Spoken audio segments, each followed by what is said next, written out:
Hi everyone, you're back with me, Stephanie, and the wonderful Portia Mushambi. Hi Portia, thank you for being here with Wokingham Libraries. Could you tell us a bit about yourself and how you got into writing? Thank you, Steph, and thank you for inviting me again. Well, I am a mom of two, and I'm a wife, and I've had a career in treasury and corporate finance for over 20 years now. But I've always enjoyed writing from when I was little. I'm that friend that always wrote poems, turned them into songs, and gathered her friends and said, "Okay, we're going to do this. We're going to have a little sing song," and bless them, they always sang. So I've been on this path of writing for a while now. And I do remember also at about 10 writing a poem about the rhino, and it was read on one of the national radio stations in Zimbabwe. And ever since then, I've been writing, but it's just now, um, having children, that I decided to put something in print, because it's okay as a mom to always be talking about, when I was young, I used to do this. I was a writer, and I felt it was important to show my girls that, they can achieve their dreams. So that's how I ended up putting my writing into print. Perfect. So people might know you better as SP K-Mushambi. Can you tell those watching why you chose to write under a pseudonym instead of your name? Well, SP K-Mushambi is actually my name. It's not Okay. a pseudonym. So I'll go through what it stands for. S stands for my first name, Skotliso, which my family call me. Portia is the name, that's P, that many people know me as. Um, and also the name my mom uses when she's a bit upset with me. You're in trouble when she, I know I'm in trouble when she calls me Portia.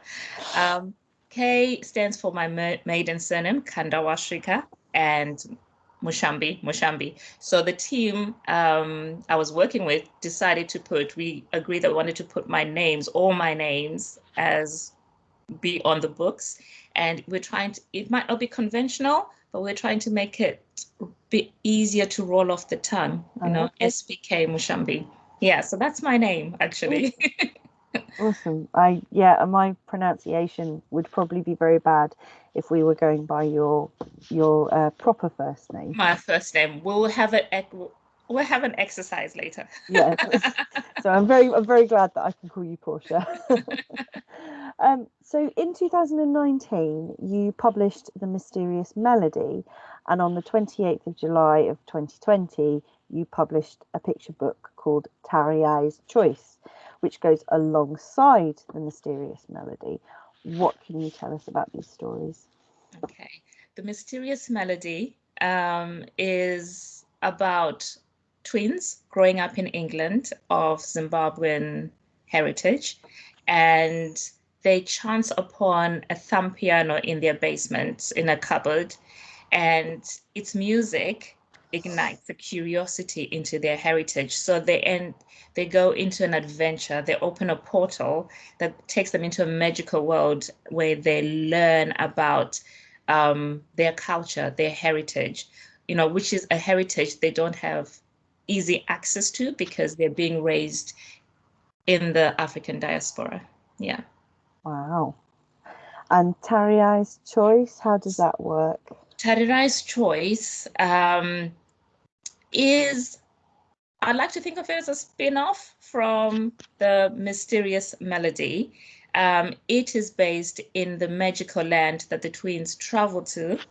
Um, and you have some characters that you meet in the Mysterious Melody that come into Tadira's Choice, into that world. Um, so Tadira's Choice was written really for the younger audience, because I found many younger children and parents were saying, "What about us?" And I used to do a workshop. I think it's one of the workshops that I've done at Wokingham Library, where I brought in different instruments. So it was bringing together the story and the workshop. Oh, That's how Tadira's Choice came to be. Yeah. awesome. A large part of the mysterious melody is about heritage, Mhm. specifically Zimbabwean and African culture. Was it important to have that in the book to introduce children to the different cultures, and why was it important? Yes, it was important to have the culture, the Zimbabwean culture, and um, some African culture as well in the book, because as as a people, there are many Zimbabweans that are now living outside the country and outside Africa, and we have children who are being born in the African diaspora that still need to connect with their culture because that's their identity, that's their heritage. So it was important to reflect their dual heritage Yeah, because if you look, well, I'll give an example of my children. They're being brought up in England. They've got the English heritage and they've got the Zimbabwean heritage.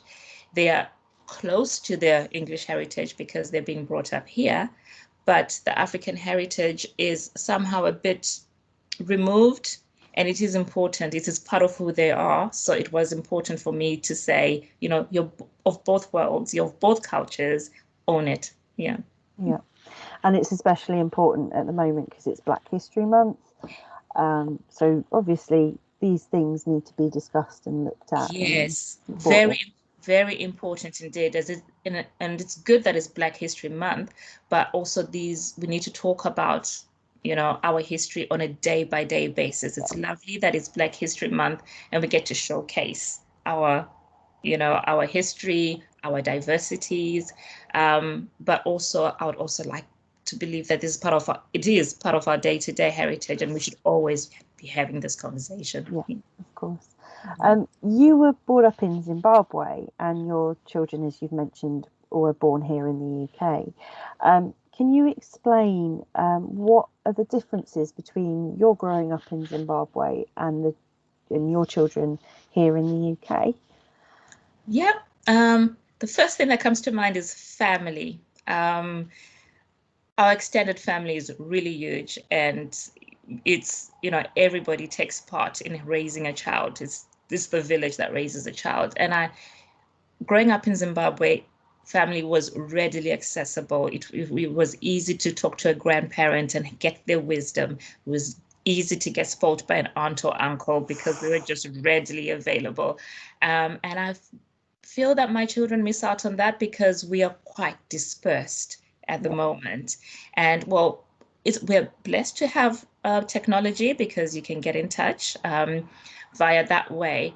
But for example, my children's grandparents are all the way in Zimbabwe, so they don't have that close a link, close. Yeah, yeah, as close as you'd want it to be. So okay, they get their stories and advice via, Wi-Fi, but it's different. And also I believe I would like to think that my children they have opportunities that are more tangible. Whilst I was growing up in Zimbabwe, we had opportunities, but less tangible. And my children can be whatever they choose to be. They should, you know, they can choose. It's easy for them to choose which path they follow. And I hope that they're grateful for that. I yeah. certainly do. Mm. And what else is different? Well, it rains a lot here. Yes. Yeah, yeah. Yeah, that's a very, very big difference. I think it's colder as well. Yes, and colder, yes. Oh, wonderful. Well, thank you for talking to me about those things. I've got a couple of fun questions for us to end on. Um, so the first one is, if you could play any instrument, what would it be and why? Right. I've always wanted to play the piano, and talking of pianos, the thumb piano as well comes into that.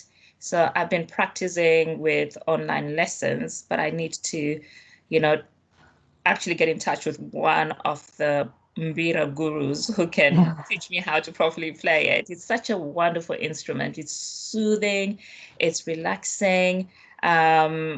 It's just magical. It's magical. Yeah. It is wonderful. And if you happen to have been one of the people watching your Authors in School session, you did start off with playing Yeah. the thumb piano, so you get an idea of the nice sound that it can create, which was wonderful. So the other question, and it's relating back to your books, especially Tariai's Choice.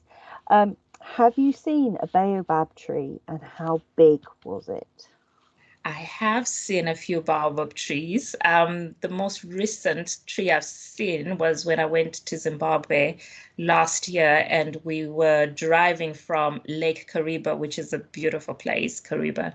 Um, and along the way back to Harare, there was this huge baobab tree. I did have a few pictures taken there. I'll share them with you, Steph.